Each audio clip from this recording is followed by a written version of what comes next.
Assalamualaikum warahmatullahi wabarakatuh.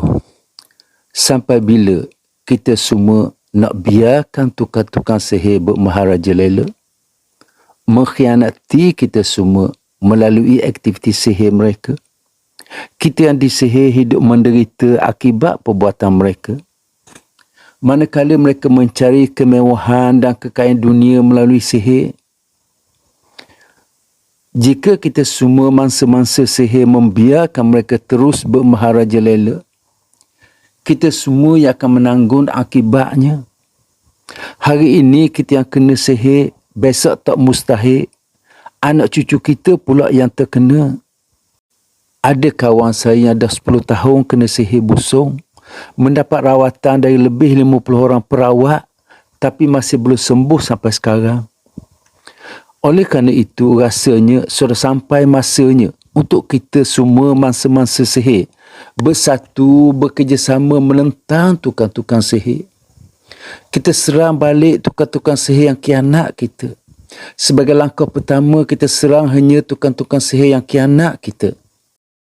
Kita serang balik tukang-tukang sihir dengan menggunakan ayat suci Al-Quran sebagai salah satu ikhtiar.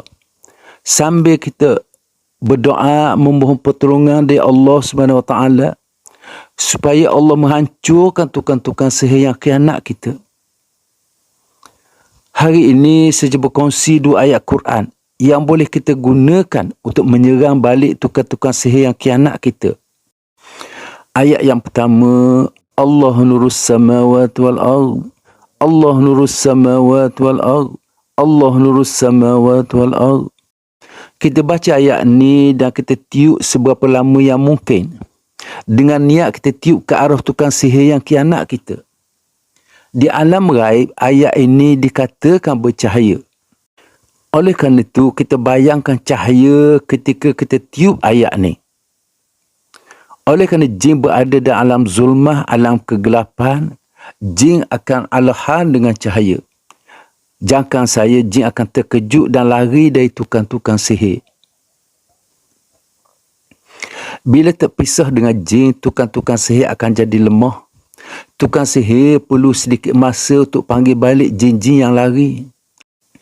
Kita ulang bacaan ni setiap kali selepas sembahyang. Ayat yang kedua berbunyi, Rabbana atihim di'afaini minal azab wal'anhum la'nan kabira. Rabbana atihim di'afaini minal azab wal'anhum la'nan kabira. Rabbana atihim di'afaini minal azab wal'anhum la'nan kabira. Bila kita tiup ayat ni, kita buat dengan cara yang sama. Bila kita tiup ayat ni, bayangkan bahawa kita sedang tiup api ke arah tukang-tukang sihir. Kerana ayat ni di alam gaib dikatakan berbentuk api. Ayat ini akan membakar jin serta tukang sihirnya sekali. Kita ulang baca ayat ini setiap kali selepas sembahyang. Ingatlah ayat Quran di alam gaib tak ada had dan tak ada batasan. Serangannya boleh sampai ke mana saja ke seluruh pelosok bumi.